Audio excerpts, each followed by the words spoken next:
The Fly Fifer Podcast. Let's talk. Your chat, your way. This episode is sponsored by J. Couriers. The people who care for your delivery.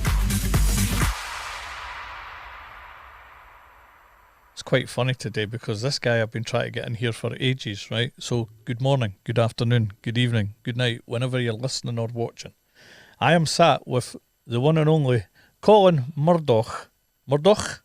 It depends how you say it. And he is I want to say Gilly, but I don't know if you are the Gilly, but you keep me right on that anyway, at Reraig Forest, which is just round from us, or Reraig, wherever you're from. And as he's just pointed out, I'm a Fifer, so I'll never get it right. Right, Colin. Hello. He's sitting here and he's been asking me what sort of questions I'm going to ask. I just want to know, who are you? Which we know, Colin Murdoch. What and why do you do what you do? Okay, so I'm stalker here. Stalker, right. Deer stalker, that is. Right. In the old days it didn't matter, but nowadays it's got connotations. Right. So deer stalker. Uh-huh. So I look after the ground and the deer that are on it and whatever goes with that, if trees come down or just whatever. So how much land are you looking after up there then? About 1,600 acres. Right. So you're the stalker, the deer stalker, look after the land. Right, so that's what you do. Let's go back and have a wee dig into you and who you are, where you come from. Because I know through talking to you, you've not lived here all your life, but it's a place you've been, is it twice in your life, could you say? You've been away and then back? We moved to, my father, my father was in the army during the war. And at the end of the war, him and his best mate from the army decided that every year they would go and they would visit some of the Scottish Highlands. Right. And the first island they went to the first summer was Skye. And they stayed at this hotel, Ord House Hotel. And that's where he met my mother. And he never got much beyond Skye. Right. And then they married. And Dad was in the Forestry Commission by this time. And at a place called Strathmashi, Lagan Bridge in the Spey Valley. Right. And we were born there. And then he got a shift to Mull, Isle of Mull. And then he got a shift to Invergary. It was civil service and they didn't like leaving them long in one place. We got shifted to Invergary. And then in 76 he got a promotion and he came up to Lochcarron down the road there. Right. And that was when we moved to Lochcarron. So I finished my schooling in Plockton. Right, okay. But I only had 6 months in Plockton. And then I joined the forestry. Right. Locally? Under my father. Under your father, right. Under my father. He had to get special permission to take me on because I was his son. And what forestry bit was it? It was Achenschellach Forest at the time, which was from here to Achenalt. And to Groody, where the power station is. And up as far as Oak Bay. Wow. And everything in between Slatterdale, Lochmarie. Fair bit of ground to cover there. It was a fair bit of ground, yeah. But a lot of scattered wee bits as well. Right. And that was that. And I did a year in the squad here, fencing and planting and stuff like that. And then I went to Canich, to Afric, Glen Afric, to learn the keepering. Right. Learn about deer, and I did a year's training there. And then I got posted to a forest. Went to Farragig on the south side of Loch Ness. Right. And that's where I met Rosemary, my wife. and we married, and Anne was born there. And then one of the guys that taught me was retiring, so I put in for his job and went back to Africa. Right. And then went back there, and then it's a long story, but I ended up in an estate down in Aberdeenshire. Right. And I was 21 and a half years there. That was a good place, great boss. And Charlie, that I work for now, he was a shooting tenant. Down in Aberdeen? Aye. Right. And my boss that I worked for there, he got old and went away to live with his son. And he handed the place over to the family. And they announced they were going to put this 9,000 houses on it. So my job changed completely. And Charlie said to me at the time... Forestry worker to street sweeper. Well, he said, you've got to get out of here. You can't stay here. So he'd always been looking for something in the Highlands. So he emailed me one night saying, this place that the Forestry Commission are selling on the West Coast, is that not near where you were brought up? Right. And I looked it up on the internet and had a read of it. And I emailed him back and I said, actually, that's where I started work when I left school, under my dad. Wow. And 2 minutes later, the phone went, and it was him, very excited. And he says, it's fate, it's meant to be, it's meant to be. And he more or less asked me to come up. Right. On the strength of that. And he bought it on the strength of that, more or less. Wow. And asked me to come up and look after it for him. Right. That was 2013. Right. So it's nice to be home. Nice to be back home, man. So you're back up here then. So you're saying Charlie owns that ground. Who's Charlie then? What's Charlie? He made a lot of money at oil. Right, okay. Aye. Plenty to have, aye. Aye. And that's how we get that. Right, okay. So that's where he comes into it. Yeah. And he comes over every now and again or something like that, just visits. Aye. Right, okay. And so what then, if we're going to speak specifically about Reraig, what's your day-to-day there? Because there's loads about you. You're a multifaceted guy. I know that. It's not just this forest thing. You do a lot in this village as well. But No, I don't. Let's speak about Reraig anyway. No, I don't. You're on that committee. I talk to a lot of folk. Well, you should be all right in I'm here a yap. then. I'm a yap. This is the perfect place for you then.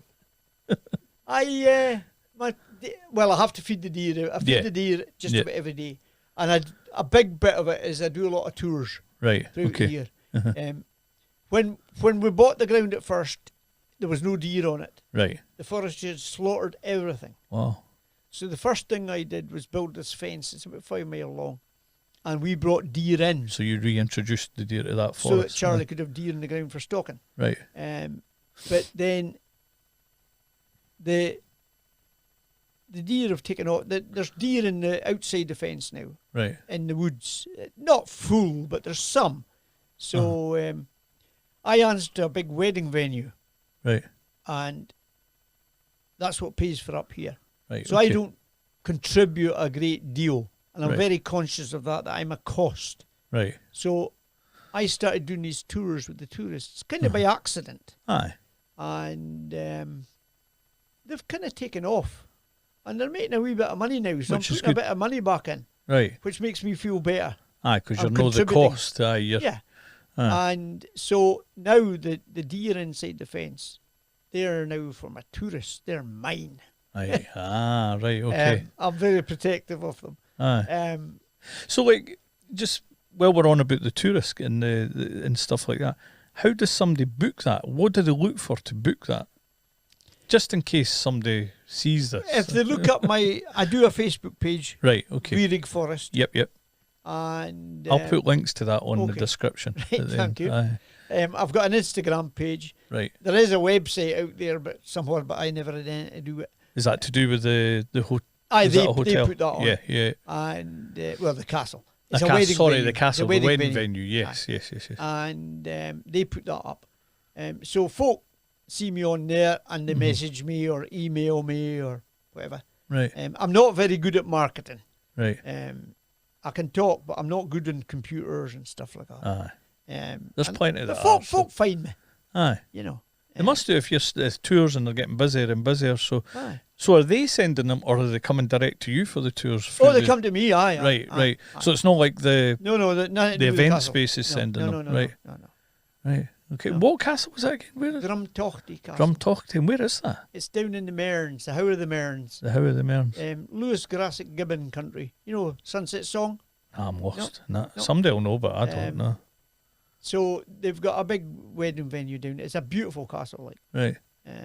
So that's... Helps to feed you what you do at Reraig. No, it doesn't. Well, they don't. You're doing it don't. yourself. I do it all myself. Right. So what? Back to Reraig then. What's your day-to-day there? Is feeding the deer, looking after the land. Sheep as well. A handful of sheep. Aye, I've noticed. I've been getting sent all loads of wee pictures of wee lambs. a wee lamb. Aye, one wee lamb. One wee lamb. Yeah. We're waiting on more. Aye. What challenges are you facing along there then, Colin? Locally. Challenges. Aye. If any. Is this feeding me a line? No. It's just what challenges are you facing? What's the up? Well, okay. Let me change that. What's the highs and lows along there then? So it's no challenges. It's like the good points. The highs. Yeah. I think the most distinctive high is just that I'm privileged enough to be in this beautiful place. Yeah. And I love the West. Aye. There's nowhere beats the West. Aye. It's no awful nice when it's wild, but it's still spectacular. I'm still trying to get used to the sideways rain. Aye. And it rains up. Well, it hasn't rained much this winter. It's been pretty dry. Aye. But when the West is nice, there is nowhere in this earth finer. Aye. I agree with you there. Actually, it's smashing. And the lows. This time of year, I get uptight when I'm lambing. Right.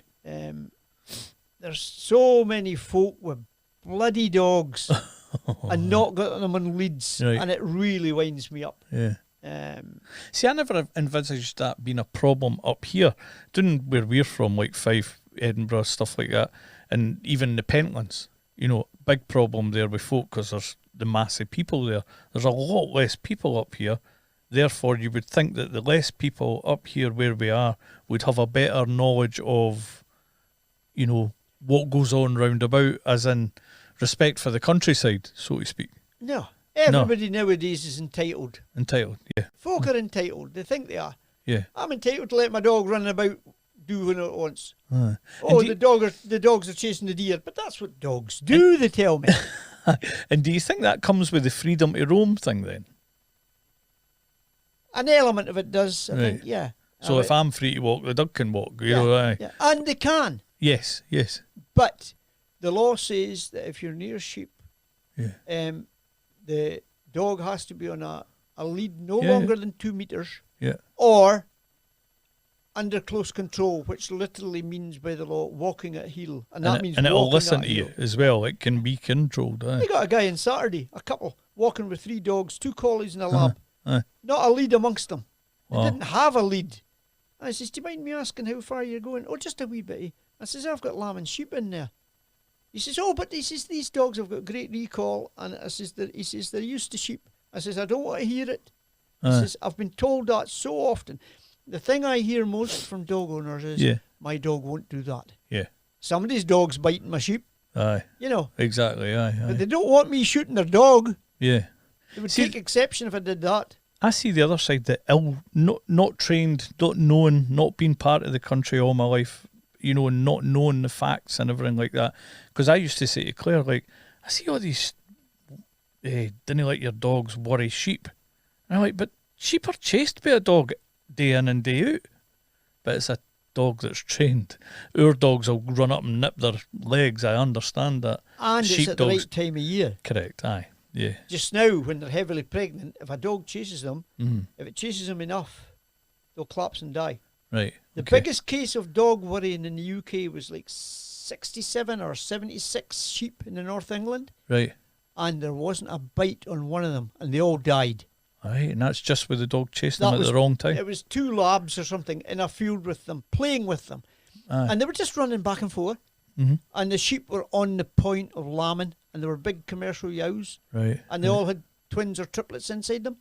And everything died. All lambs inside them as well. Right. That was tens of thousands of pounds worth of sheep.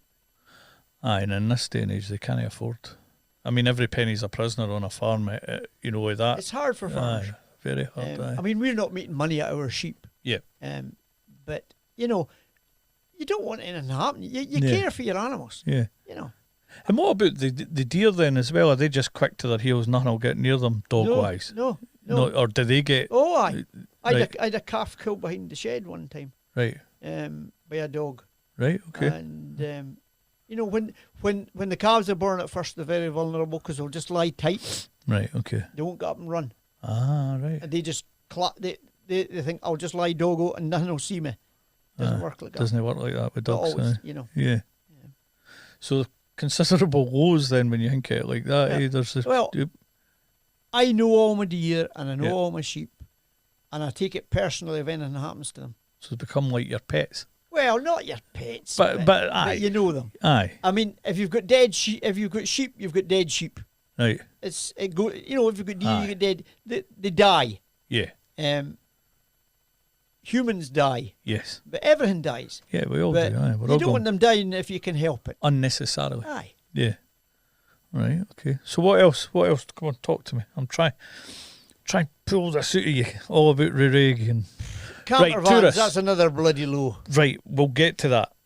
Park that camper van just now, Okay. right? So tourists coming onto the Reraig Forest site to contact you for a tour, Aye. what are you going to give them? What are they going to get? What are they going to see?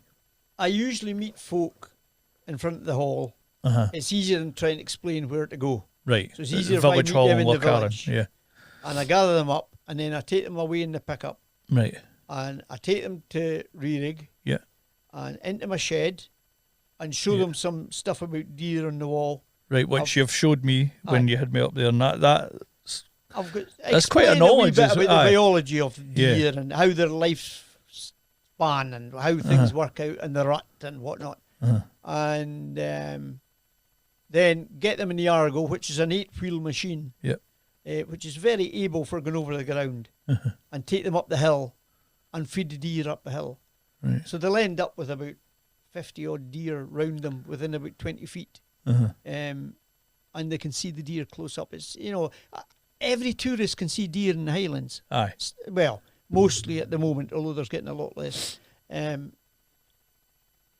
the roadside, but they're mostly backside on running away. Running away, that's right. Aye. But my ones, they can see them close and they can take as many photos as they want. And then you can feed them off the back of the... Or do you do that with them as well? Let them feed it off the back of the truck? Or is that your sort of bit? No, up the hill. Up the hill. Up the hill. Right, you never got in the Argo, did you? No, I never. No, I wasn't in it. But I take them up the hill and feed them up. The views are much better. Much better up and there. And it's much more photogenic for taking photos if they're up the hill. Because they're majestic beasts. I mean, we've been up a couple of times now, and I can't believe you can get that close to them.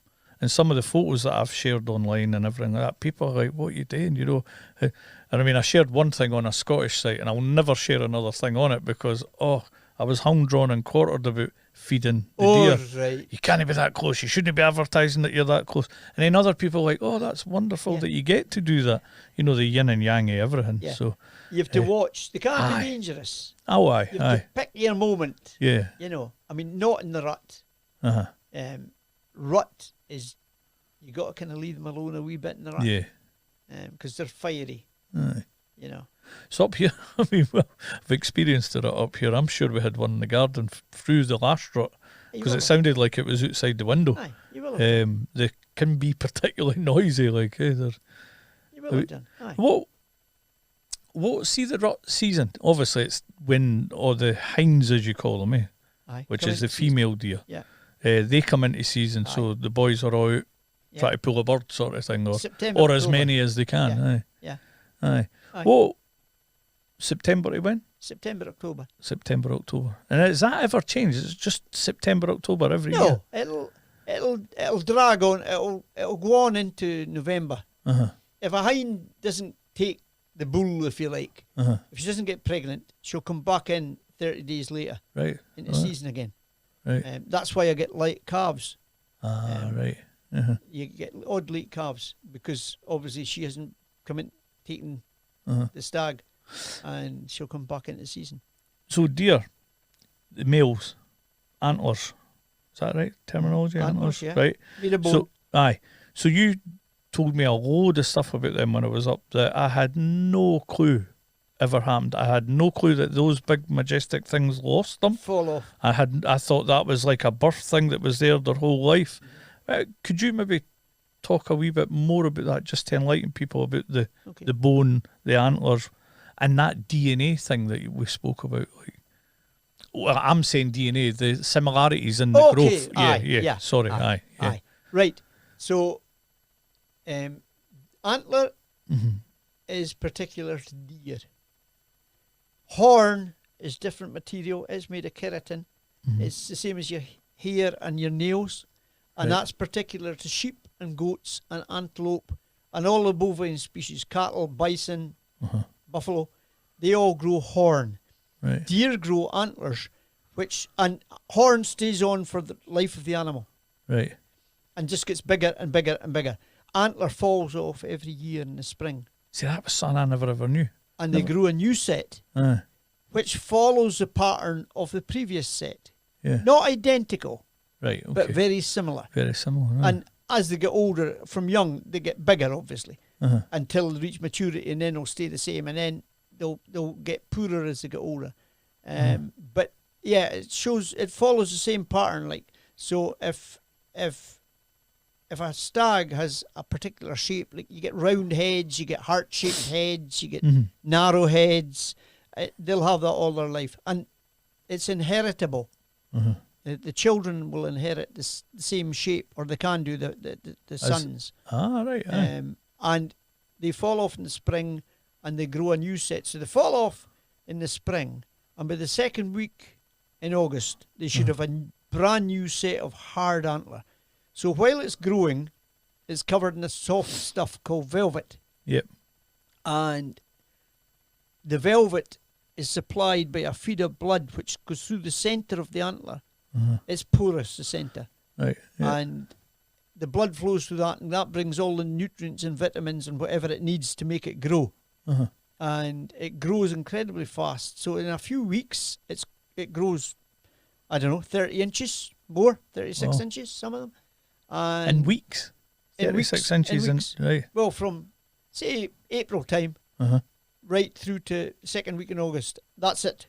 Right, okay. To finished hard antler, to new weapons. We're a new weapon, right? Aye. So we're on mid-March now. Aye. So are they starting to drop off naturally now? Not yet. Not right. But another month or so. Another month, and then they'll just fall off. Wow. And they do just fall off. Because you've got a fair collection on that wall of yours. And the one can fall off, and you see them walking about all out of balance, and they can shake their head, and the other one can fall off. Right. Or else they can jump over a wee fence, and they land on the other side, and they get a dunt when they land. Right. And they can both fall off. I've had one come off my hand. Right. But it's I love it when they're in velvet. Right. Because you don't know what you're going to get. Right. And I love that potential. It's all potential. Right. Although they should follow similar to what they have the last. What they had before. So what uses are antlers for anything? Are they any good for anything other than like where you see wee ornaments or dog chews? Dog chews. That's where most of it goes. Is that where most of it goes? Aye. Right. Previously, the Chinese used to buy most of them. Right. And most Chinese medicine has powdered deer antler. Right. Okay. In it. But now dog chews have taken over, and most of it's going for dog chews. These beautiful heads, they get chopped up for dog chews. Right. In mad. velvet, it's worth a lot of money. Right. For aphrodisiac. All right. Okay. And that, again, that's the Chinese and again from the Far East. Right. But then they're culling the animal to take them off at that stage. Aye. Yeah. Well, in New Zealand and North America, right, they're allowed velvet ranches. All right. Where they can take it off under anaesthetic. All right. Fair enough. That's worth a lot of money in that. But so you're saying America? It's illegal in this country. Have they got deer over there, or is it elk? Is it what's the difference with them? Elk or deer. Right. Okay. And elk are related to red deer. To red in this deer, country. So right. they can hybridise. Uh-huh. They have had hybrids here. Right, okay. The Victorians took various things over to try, and they took elk across here. Right. So we have 6 species of deer. In so they're very similar in builds and stuff like that, you know. No, they're different. Aye. An elk like is, the moose. An elk is about 1,000 pound. Right. Or can be 1,000 pound weight. Weight, right. And our deer in this country are lucky for 200 pound. Right, okay. Right. So there's a huge difference 15, then. 16, 17 stone. Wow. Although my ones are a wee bit bigger because they get fed. Aye. Food makes a difference. Yeah. You know. So elk and deer. What about the Canadian moose, if you like? Is that from the similar family or? Yeah, well, it's deer, it's a deer. A deer again. And those antlers fall off every year. Right. They fall off too. But you get North American moose. Yeah. And you get European elk, and they're more or less the same. Right. Okay. They're like European elk are like a moose. It's confusing, and North American elk are wapiti, which is like a big red deer. Right. So that gets confusing. There's elk in Europe and there's elk in North America. They're completely different things. But they're aye. That's the deer. That's the elk. Aye. So what else have you got going on up at Reraig then? What else is going on up there? I don't know. It's just day-to-day life. Just keep an eye on the place. Trying to keep the roads open. We get trouble. You know, you get spates of rain that washes. Aye. Fills ditches in, and you know, water's a problem, I guess. Yeah. It's just day-to-day life. Let's talk about the camper vans, because that was something you wanted to. I could tell you were about to go battling into camper vans there. What's the issue with camper vans? I see both sides of the camper vans for my seat. So do I. Yeah, all right. Well, that's because I need tourists for my tours. Correct. Aye. And some of them are the dreaded camper van people. Yes. I think the majority of them are fine. Yes. It's like dog owners. It's like I'm not against dog owners. I think things are a lot better with dog owners than they were previously, and I would say the same with camper vans. Right. But you don't need many to make it bad. Aye. The bad ones stand out. Aye. The bad dog owners make a big impact on my sheep because you only need one. Aye. And then every dog's tarred with the same brush. The bad camper vans do the same. They stand out because they're lighting fires, which are a big issue. Yep. They're dumping their grey waste and they're dumping their toilet waste. There's a lovely turning place at the end of the road here at Arneaskin with a beautiful bench looking across to Plockton. We've had camper vans emptying out their sewage waste there. Right. Over that, there's a wee cliff edge that they're putting it over there. They're putting it over there. Yeah. Wow. Which is not, and there's houses all around there. So people live there. In respect to that, then, would it not be more beneficial to us here in Lochcarron? I'm starting to say that right, eh? It was always Lochcarron, now it's Lochcarron. I'm starting to get that wee twang. Is it no beneficial for somewhere to be constructed or somewhere for the camper vans to go? Because I've often thought of that. Because you can see, when you're from outside the place, you can see little avenues that would... So we're on the North Coast 500. Yes, very popular. This road, which was there previously, the road was always there, but it's been marketed as this entity, North Coast 500. That's right, yeah. And it's been marketed very well, and it's very popular, and there's no infrastructure. Yeah. There's not enough restaurants. There's probably not enough shops. No. There's certainly not enough airs or campsites, or waste sites. I think every village on the NC 500 should have somewhere that folk can get fresh water, empty their grey waste, empty their toilet waste, and that should be there. And it shouldn't, and they shouldn't be charged for it, I don't think. Yeah. It should be there. Or minimal charge, as in it's part of your pitch. Maybe. If you're pitching for the night, hooking up the van. Well, if they were pitching for the night. But aye. Because you do see signs, very few, by the way. I have seen very few signs where they've got the offloading. Well, we've seen it. Sorry, that's me bringing Claire in already. I thought you would do it first. To ignore her. Aye. Well, you don't have to ignore her. But we've seen a few of the signs where it's obvious, right? That's where you go to offload. But there's only a couple. For Inverness to here, I think I've seen 3. In North America, there's places to go. Well, certainly in Canada, I've been to Canada, and there's places there that you can pull in and do all your business, and it's free. It's not particularly bonny, no, but it's free. Aye. And it saves it being off the side of a cliff or at the side of the road or something like that. In a lay-by. Yep. Or sitting in the front of the village and opening their grey waste and letting their grey waste run down the street where folk are living. Grey waste, you're talking about washing? Aye. Right, okay. The kitchen waste. Kitchen waste, yep. But it's an issue as well. Yeah. Not only that, getting them out of the passing places, because it's less and less, I've noticed, that camper vans camp in the passing places.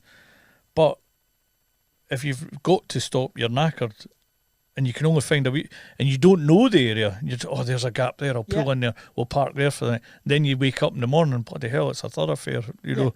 Then you realise, oh no, I shouldn't have parked here. Yeah, I shouldn't have parked here. So, part of that issue is that there's not a lot of lay-bys now. Nah. Because a lot of the lay-bys have been filled in. Yeah. Because there was trouble with travellers camping up for weeks on end and making a mess, and that was part of the issue in the past. That's kind of gone since COVID a wee bit. Yeah. Because the wilk industry kind of dropped out of it a wee bit for the travellers used to do a lot of the wilks. Wilks? Winkles, off the shore. Winkles? Aye. Oh, right. No, I had no clue. That was a big earner here. Right, okay. Your predecessor in the house here used to do wilks. Oh, right, yeah. And my mum, there was a wee team of them. Right. It was a great housewives thing back in the, I guess, the 70s and 80s. Oh. It was good money. Right. And my mother bought her first, I remember her first wilt money, she got 90 quid. And she bought a goose down quilt, which was really expensive back then. She was so proud of that quilt. And she so bought warm. this with her own money. Brilliant. You know. Yeah, so I don't know, what about, you're on the community council here in Lochcarron. Meetings tonight. Are you going live yet? Are you online yet? Are you doing Zoom yet? Yeah. Oh. You want a link? No, I should come. Coming? I should come along. I didn't realise it was tonight. It's tonight. I might come along actually. I did say earlier. I might. In fact, I think I will come along tonight if that's okay, and see if I can grab anybody else for this. Yeah. As well. You should do Helen. Helen. I shouldn't. She's our chairwoman. I thought Helen gave up. No, Helen's still. She's been on it since something like 1976 or something. I should grab Helen. Oh, she's like the elder of the village or something. She remembers everything. Everything. And she's as sharp as a tack. Brilliant, yeah. And she's got such a knowledge of everything. I'm going to try and grab Helen tonight. She worked as a nurse in Howard Doris camp when they were building the Ninian Central. I think she was a nurse there. Aye. You need to ask her. So what else do you do locally, apart from that community council, and generally be nice to everybody and stop and talk to everybody? And what else do you do locally? That's about it. Is that Aye, that's about it. Look after your lambs, your deer, your sheep, and that's you. I love my deer. Aye. Is there anything else you want to talk about? Do you want to go into the whole... Because I should say, Claire is here. Claire helps Colin, now volunteers at Reraig. Claire is a volunteer. Yes, a volunteer. Yes. And she comes home and I hear things for her, and there's a lot of chat, and we see a lot of things now that I wouldn't normally have seen. Okay. Claire's been doing this for ages, volunteering down the road and volunteering up here now. It was a natural progression for her. And a lot of this rewilding thing has been getting talked about recently. Now, if you didn't want to talk about it, didn't worry. If you want to talk about it, I'm happy to hear it, because I'm like, I need educated on all this stuff. I know very, very little. If she doesn't know the answer, I've not got a clue when it comes to animals. So the whole rewilding thing that's happened recently down at, was it Dalwhinnie? Or am I at the wrong bit? Kingoosey. Oh. Aye. Because that's the one focal I've heard of. The illegal release of boar and lynx. Yeah. Because you told me an interesting story about boar that I would not have had any clue about. And I think that people that go walking and these guys that go into the hills, they need to know about these things. I think if you're going to ask me about rewilding, I'm not a rewilder. Or I am to some... I'm all for growing more trees. That's fine. Yeah. I'm not for It's very complicated. It's very, very complicated. There's a lot to it. But if you're going to speak to me, you should probably speak to a Rewilder as some well. point. Yeah. And get there. Because what I say, don't There's two believe sides to everything every I say. story. I get it. Yep. You know, Yep. I'm old-fashioned. You're allowed an opinion, Colin. Yes. I have opinions. Don't worry. I'm a bit antique in my views. I'm a kid of the 60s. When I was a kid, the Highlands were full of wildlife. Yep. Loads of wildlife. Yeah. And there was lots of shepherds and gamekeepers on the ground. Every hill was covered in sheep. And they're largely gone. What do you think's what's the demise of all the sheep then? Where? Well, what are you wearing? Cotton? Jeans, cotton. Linseed? Aye, probably. Polymer? Aye, probably. No, but wool, the value of wool is worthless. Yeah. It costs more to shear a sheep than you get for the wool. Right. So that's gone. So do you think that all of that back then, the sheep everywhere, was all about clothing more than the food? I don't know if folk in the 1960s, folk ate mutton. Mutton, yeah. Now they don't. Nobody hardly eats mutton. No. It's lamb they want. So I guess I don't know why that's all gone. You need to speak to some of the farming boys. Yeah. I don't understand it all. It used to be between here and Inverness, every hill was covered in sheep. Yeah. And now there's sheep at the head of the loch there at Lochcarron. And there's a lot of sheep there. And there's sheep at Achnasheen. And there's crofts in the village that have sheep as well. Yeah. And there's sheep all around me. Yes. Here, yeah. All the big hills are empty of sheep. Right. But the Rewilders hate sheep. Right. They absolutely hate sheep. And because they think they graze the brown bear, that's what they think. Right. And they won't let trees regenerate, which to a degree is true. Right. Deer and sheep eat trees if they get a young tree. They'll nip it off. Right, okay. If you want to grow a wood, put a fence up. Aye. That's what you used to do in my day. If you wanted to grow trees, you built a fence. Go and turn that mic just towards your face a wee bit. Aye. It just you better? dropped off. Aye, you dropped off there. Sorry. That was all. Aye. So, rewilding, they all want to bring us back to the way it was. Oh, we had lynx in the past. We had wolves in the past. We had bears in the past. We had aurochs. Dundragon, Trees for Life are going to bring back this breed of aurochs were the native cattle in the old days, back in, I don't know how long ago, thousands of years ago or whatever. Right. A giant cow, and they're extinct now.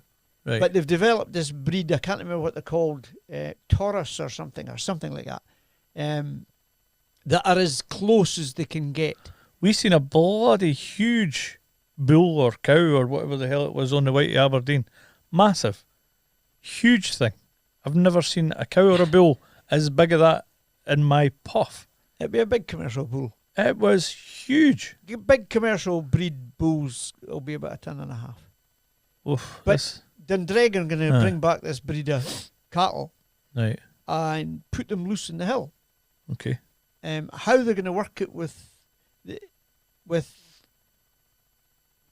land access, the right to roam, I don't know. With people, at some point, cattle don't like dogs. What happens to Mr. and Mrs. Smith walking through with Fido? If the cattle attack that dog and kill the people, how's that going to be?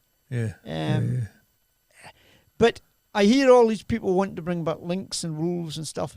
Well, if they want to do that, why don't they throw their shoes away and throw their phone away and build a mud hut and go and live in that? Right. But they don't want to do that, surprisingly enough. No. They don't want to do without their internet. No. But they want to have a lynx. No. I mean, not knowing much about the wild, I can't see the point of bringing wolves back or lynx back. Why bring back a predator like that?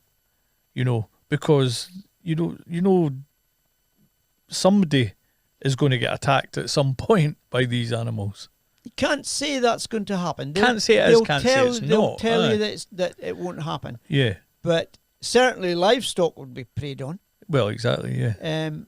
And the sea eagle was brought back in the 70s. Mm-hmm. And they brought them back to Rum from birds that were caught up in Norway. They had a surplus. So they brought them back, and lad John Love made a wonderful job of bringing them back on Rum. And they've done very well. But everything has an impact. And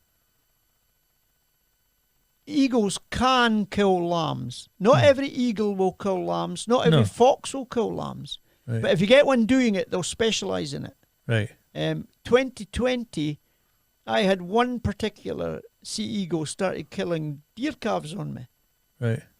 And she had a big impact because I don't have that many deer calves in my hill. And the first year she killed at least 3 that I know about. Right. But then she got good at it. And at the end of summer in 2022, I only had 3 deer calves left alive on my hill. The rest were all dead. Right. Then in spring 2023, she got bird flu and she died. Right. And that end of that summer, I had 14 calves on my hill. I think that tells a story. It kind of does, Not every sea eagle will kill lambs or deer calves, but if they start doing it, they can do it quite successfully. They can have a big impact locally. I know of people that have stopped keeping sheep because it's not viable for them anymore. Right.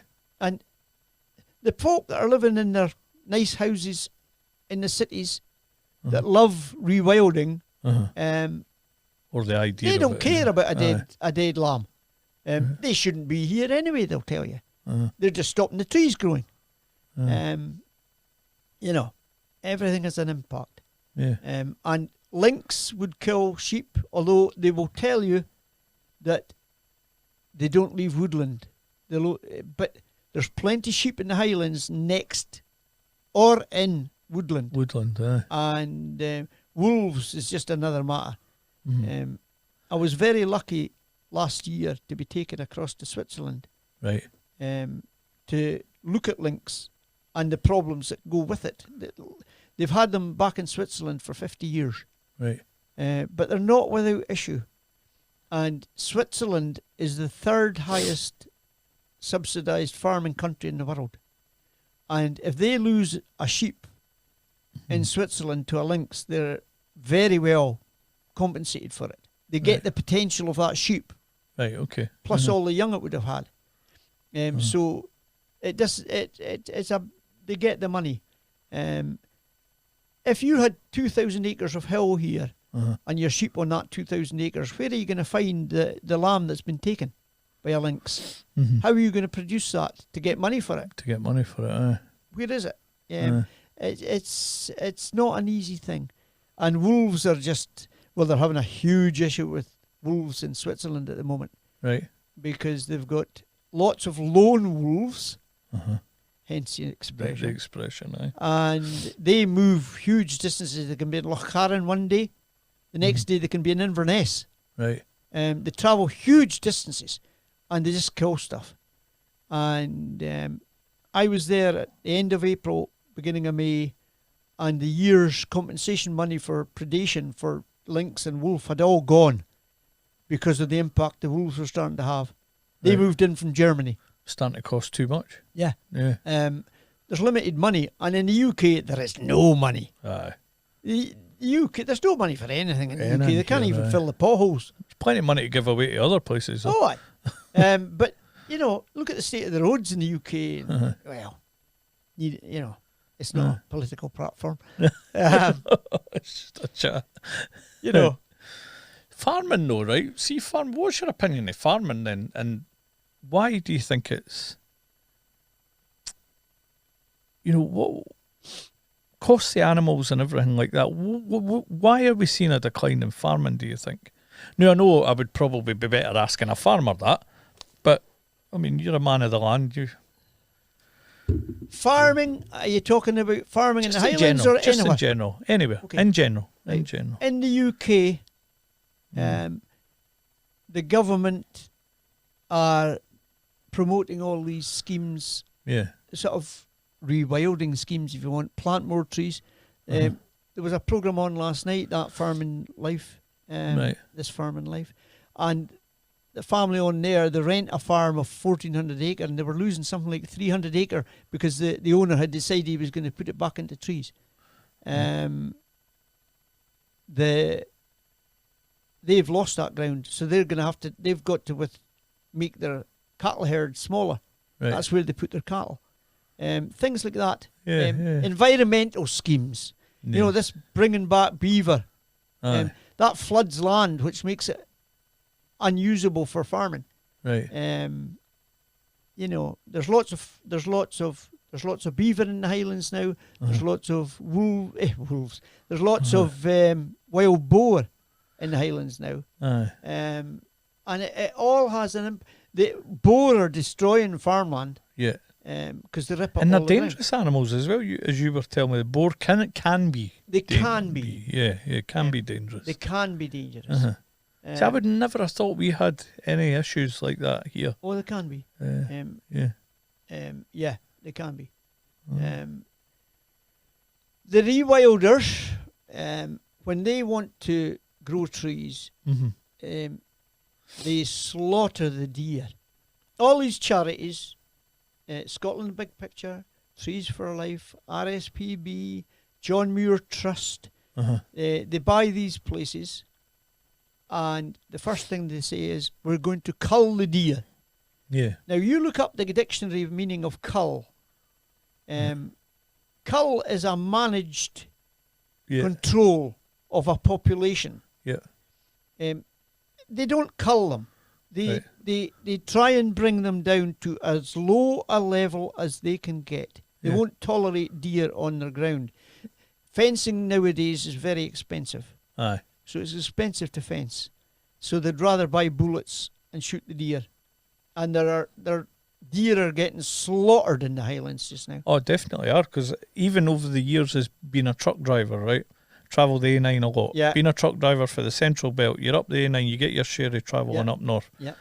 And in the years of doing that job, I've seen the numbers of deer hugely reduced to the point now, at this point, of travelling up and down the A9 as I do, you hardly see a deer on the A9 at all. Yeah. You know, you see them once you get down this end, you know, but very, very few do you see on the A9 now.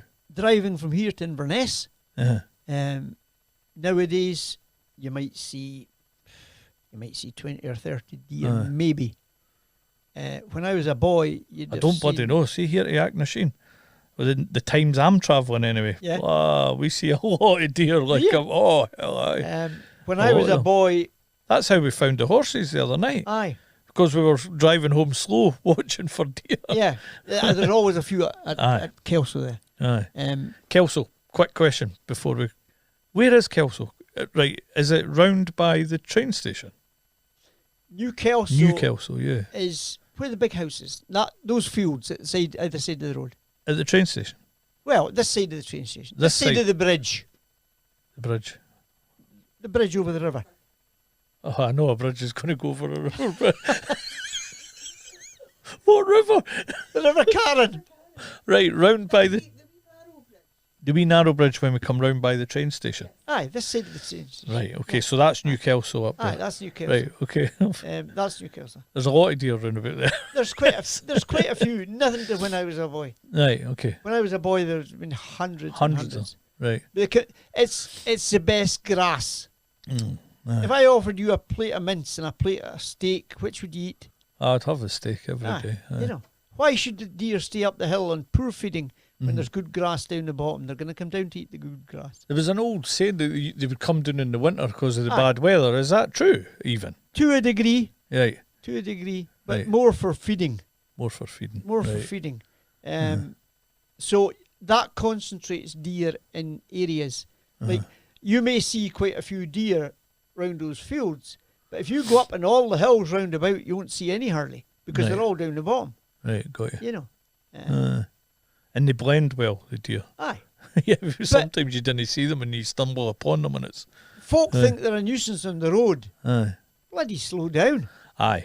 You know, that's, we're in their country. yeah. That's yeah. their home. That's How it, would aye. you like somebody driving through here at 70 mile an hour? Aye, exactly. You know. Aye. No, I get that. Aye, it's slow down. We do. You know, Yeah, well, not everybody does. not everybody does. And aye. then they moan when they hit a deer. Aye. Well, mind they got rid of the old bull bars. Mind we used to have Yeah. bull bars and all that, and then Yeah. that was made illegal. Aye, you they know. used to kill people. Used to kill too many people. Aye. That was the problem. Aye. Yeah. And that was I mind trucks having them going up and down the A9. Yeah. They would all Yeah. be kitted out with the bull Yeah. bars. Yeah. Aye. Times have changed. Aye. So, Lochcarron, what's going on? What can we? What? You're talking about the Can we loss of. You're talking about the loss of farming. Aye. Yes. So Go on round then. here Aye. it's all crofts. Yes. Most of the crofts now aren't worked. A lot of them, because either the owners are absent Right. and live elsewhere, Uh-huh. or else they've sold off the crofts, and folk come up from down south, buy a croft, but don't do anything with it. I know, and it's so annoying because we live here. And we'd love a wee bit of land, and we can't get one. Can't get in it. Yeah. It's all There's a lot of empty crofts aye, with nothing which going is on. such a shame. Yeah, it is such a shame. Yeah. Especially when we don't want. It's not for.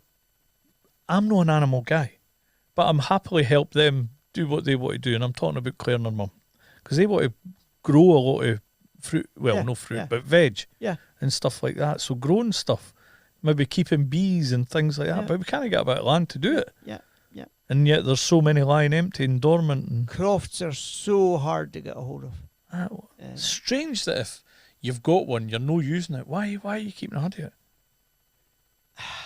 Folk think it's an asset. Right, okay. Okay.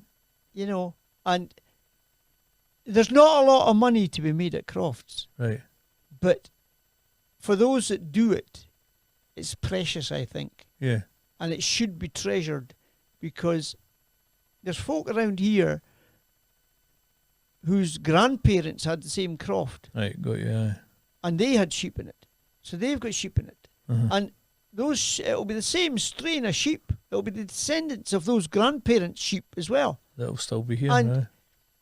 I think, yes, there's costs to keeping stock, and there's worries in that, but it ties people to the land, I think. Yeah. And I think that's a wonderful thing. Aye, because it's certainly no something we want to lose. No. I mean, it's a knowledge that I kind of want to gain through coming up here, but still my knowledge of it is minimal. It was minimal. I mean, I'm a city, almost, okay, Reciffe's not a city, but it's a borough of the city almost, so. It kind of came off the back of the clearances. Yeah. Folk were getting kicked off the land. Hundreds of thousands of people got kicked off the land. Aye. So that big wealthy landowners, mostly from the north of England, industrialists, could come up here and make. Wool was worth a lot of money at the time. Right. In 19th century, and height of the British Empire, and Britain had millions of soldiers and sailors all over the world fighting wars, all wearing wool. Right. So wool price was sky high. So all these folk bought or rented big estates in Scotland and cleared the people off and put sheep in it. Right. People didn't matter. And I see a similarity today to the Rewilders, Right. because they think they've got all the answers to the problems in the Highlands. They're going to sort it out. They're all, a lot of them are largely middle class, well-educated people that can speak well. Yep. They know how to write letters. They know how to call on the politicians, and Yeah. they know how to generate money for things. And they mean well. I'm quite sure they mean well. But they don't consider the locals. One of the rarest creatures getting in the Highlands now is indigenous people. Yeah. It's true. So I suppose. My mother's people were kicked off a place in Skye in 1853. Right. Nowhere to go. Just clear off. You're out. You're out. And they walked for 2 days until they came to a place called Tarscovig, in the south end of Skye, and they settled there. And there's nowhere now for folk. The local people now are not considered. You go and ask all the indigenous people in the Highlands, do they want lynx and wolves? And I think you'll find very few that do. But the rewilders who all live in the cities, they all want them. They'll give you a cause or an excuse for it. Let them take them to their cities. See if they want them. You know. It'd be like the foxes. Sorry, I'm being No, you're all right. You're allowed an opinion, Colin. It's your opinion. You're not saying my opinion. You're not saying you're right or wrong. You're saying it's an opinion which you're allowed to have, which is a rare thing these days. A rare thing. I think folks should voice their opinions, and I don't mind somebody arguing with me. Yeah, but you can still exactly get the facts even right. Yes, aye. If you've got knowledge about something, then you can have an opposite opinion, and the two of you can debate it. Doesn't mean that you don't like each other.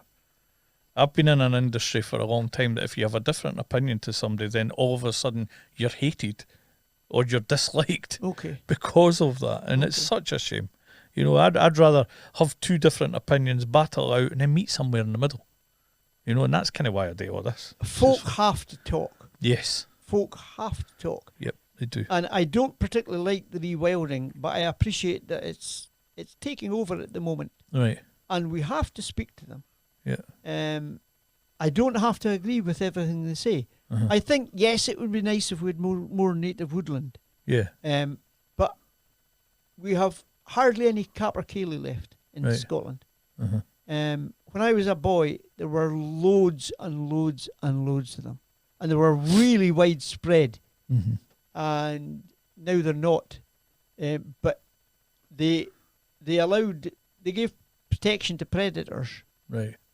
Pine martens in particular are particularly good at getting capper eggs and capercaillie chicks, and they're particularly they have a huge impact. And look after what we've got. Never mind bringing back stuff that wildcat. It's a predator, right? But it's one of my favourite animals. When I was a boy, I saw a lot of wildcats.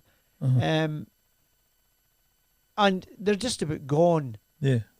Because of hybridization largely, and because of cat flu initially. Right. They had no resistance to cat flu. So feral cats brought in cat flu, and a lot of the wildcats died of cat flu. Wow. I would make it a law. I think the government lacks I was going to use a word. Keep it clean. Bravery. Bravery, aye. Bring in a law that says if you want to own a cat in the Highlands, get it neutered. Right. And give the wild cats a chance. That's all domestic cats should be neutered, and all feral cats should be wiped out. They bring nothing but misery to the bird population. Right. And then maybe the wildcats would have a chance. Yeah. You know. The other thing you'll hear a lot is about gamekeepers persecuting birds of prey. Right. It still goes on. It does still go on, but very little, I think, or there's very few individuals doing it. Right. But those individuals can have a big impact because birds of prey cover a big area and will move around while they're young trying to find a territory. So if you've got one person doing it, they can have a huge impact. Huge impact, yeah. But not every gamekeeper is bad. No. You know. It's like everything, eh? You've got your bad eggs and everything. So, village-wise, because I tried to ask you earlier and you got off it awfully quick, and I thought, is that defensive? Maybe. So village-wise, Colin, how do you see things in the village? Because we're new. Our opinion is we every day's a new day. We love it. It's beautiful. It's an amazing place. Everybody we meet. There's big issues in the village. Aye. I heard a statistic that Lochcarron, 70% of the population are over 60 years old. Right, okay. We get lots of people retiring to Lochcarron. Yeah. Lots of retirement homes that not a lot of people aren't using. A lot of second homes. Aye, second homes. Yeah, there's a lot of that. Aye. It is what it is. Yes. But it drives housing prices up. We're on the NC 500. Yeah. which puts a premium on the house. Yeah. Because it's on the NC 500. So if you buy it, you can let it out. Mm-hmm. It makes it expensive for locals to buy. Yeah. Traditionally, jobs up here weren't well paid. Uh-huh. It's getting a wee bit better. Fish farm jobs are reasonably well paid now. Yeah. 22,000 people employed in fish farming, salmon farming, in the west coast of Scotland, the whole of the west coast. Yeah. Lots of people have problems with salmon farming. They say the welfare issues for the fish and all this. Don't stop salmon farming. No. Sort the issues. Yeah. We need jobs up here. But I spoke to somebody about that recently who their opinion of it was that, it's a new style of farming, fish farming. Mm-hmm. Relatively new. And they were like, well, look, every farm, there's a percentage of loss. So farming on land has been done forever. Yeah. So the correct ways of working and better ways of working have been sussed over years and generations. Yeah. So a relatively evolved over generations, correct.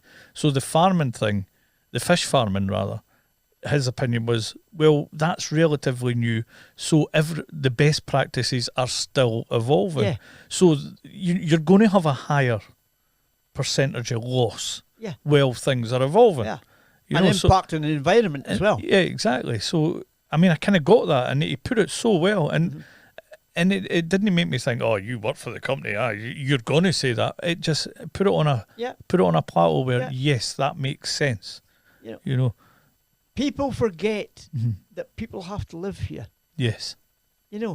And these people need jobs, and if they don't get a job, the kids leave and go to the cities, and they don't come home, except maybe when they retire.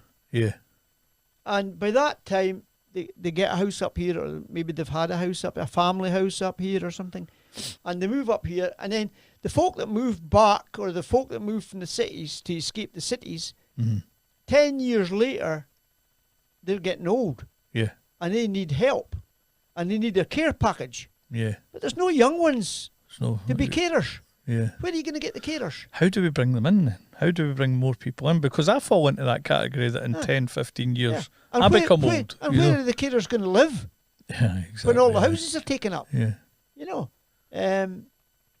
We've got the MOD at Kyle with the torpedo range on the inner sound. Yeah. That employs quite a lot of people. Yeah. It's reasonably well paid. Kishorn. There's Kishorn. A lot of people object to Kishorn. Uh-huh. There were something like 53 objections to Kishorn. Yeah. Mostly from householders that owned houses locally. Near to the port. That didn't want it happening. When they bought those houses, it was quite well known it was a brownfield site. Right. It was inactive at the time. Yep. And then they weren't happy when it started up. We need jobs. I used to live next door at the train station at one point.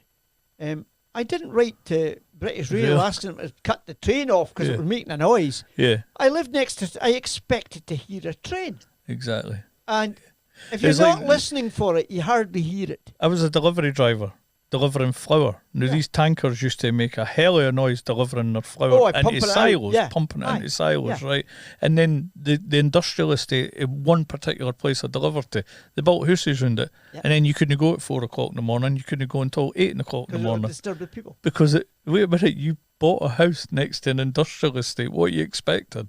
So I get that, aye. Yeah, I used to live next door to a slaughterhouse. Aye. And when the slaughterhouse went up, there was 2 farms beside it. And then they built a village round it. Right. And then all the villagers started complaining because of the smell from the slaughterhouse. Yeah. Same thing. Canny one. Young ones. Yeah. Young ones aren't treasured. There's a big tourist industry in the Highlands. Yep. It's poorly paid, seasonal jobs. Yeah. What are they going to do in the winter? That's not sustainable. Yeah. We need sustainable industry in the Highlands. And it can be a long winter. It can be a long winter. It can be a very long winter. I mean, we've not experienced the worst, but winter there seemed to drag on and drag on and drag on. But obviously we're getting the lighter mornings and the lighter nights now, so we're through. We're through the tunnel. We've still got a lot of bad weather. Yeah, it's only March. It's only March. You know, you've got lambing snow, you've got the cuckoo snow. You know, we could get a lot of bad weather yet. How do we drag people into the village then? How do we get younger people here? What needs to happen, in your opinion? Just your opinion. Okay. Yeah. What potentially would work? Things like Kishern Port need to be applauded. Right. And is it HIE? I'm not sure if I'm speaking right here or if I'm speaking wrong, but I think they've invested money into that. Right, okay. Because we need hope for the young ones. They don't need to leave school. And it's quite a groundbreaking thing they've done over there, like bringing stuff in, dry dock, bursting it all down, shipping it all away, keeping it off the roads. I mean, that's quite a groundbreaking thing that they've done anyway. Aye. I mean, they've been working over there since, what, 70s? Right, yeah. They built an Indian Central there. That was the first thing they did, which was that big rig that went out. It was concrete. Right. There was 3,000 men working over there at one point and living on site. Right. And there was very little trouble. It worked well. And then they had that rig last year. That was chopped up. What was it, Northern Producer or whatever? I can't remember. And there was very little trouble again in the village. There was, what, 200 men working there? And it was well handled. Very little trouble, probably a lot of money spent in the village. They weren't all local jobs. Yeah. But some of them are. Yeah. Some of them are. I mean, it's specialist contractors, so it's niche. Yeah. But the more things that happen... Shove that thing if it's annoying you. No, sorry, it's just the way I'm sitting. I'm all right. Get yourself comfy, There's various things going on. There's a boat yard. Yep. They do a lot of stuff with leisure yachts and stuff. There's boat building for the fish farms. Yeah. There's fish farm manufacture for the cages. The nets, the cages. Cages. Yeah. There's, is it Baccafrost or Maui? I can't remember which. Baccafrost, I think, have got the... Either or to be equal. Well, one of them anyway. They've got that big... They've invested a fortune over there in the fish farm. Right. And they're going to be doing... Apparently it's going to be revolutionary, and they're going to do all this research and improve things in the industry, which is what's needed. What they need to do. You know, there's lots of things happening over there. And you'll always get folk against it. So there's probably plenty of work then. Aye. There's work there, but the accommodation's probably the problem then. I mean, I don't know what the council is. Is there council houses here? I think there's an element of it. There are council houses. Yeah. And there's a way to be a wee bit of community housing. There's a housing association. Right, okay. Houses as well. There's 900 people in the community council catchment, if you like. Right. About 900 people. And, you know, some of it's council, but then, of course, council houses were bought.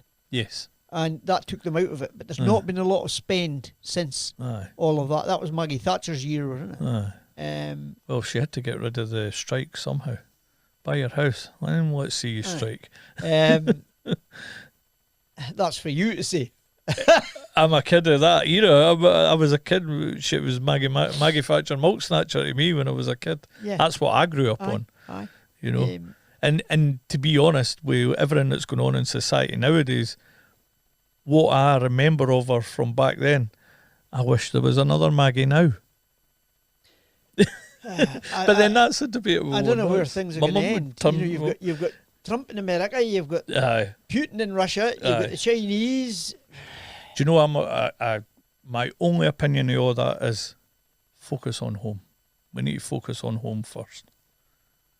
We really do. Let's forget about what Trump's doing, what Ukraine's doing, what bloody Assad's doing, whoever's doing whatever. We've got enough problems. We've got enough. Let's focus on our wee island first. Yeah. I think. Yeah, very small island. Yes, because it is falling to bits. Yeah. Quite literally falling to bits now. And filling up. Aye, far too fast. But that's a whole other debate, that. Yeah. But listen, that's us probably... Oh, there you go. How long? An hour and 8 minutes. It's not bad. It's time travelling here. It's a time machine. You did. You got anything you want to say? Anything you want to talk about? Because this is your time Because I'm going to advertise this locally. I'm going to put it out locally. Well, what? Peace for the world. Yes. Love thy neighbour. Stop and say hello to people. Girls used to say. I don't know. I don't know, James. I think I said enough. I think. Aye. Probably said too much. Not at all, man. It's good. It's good to get you in and get your opinion finally. Just a chat. I mean, we've probably chatted about everything we've chatted about in here a few times anyway, or skirted round about it. I think you need a balance. If I say I don't like Rewilding, you probably need to get somebody to say they do. Aye. Yeah.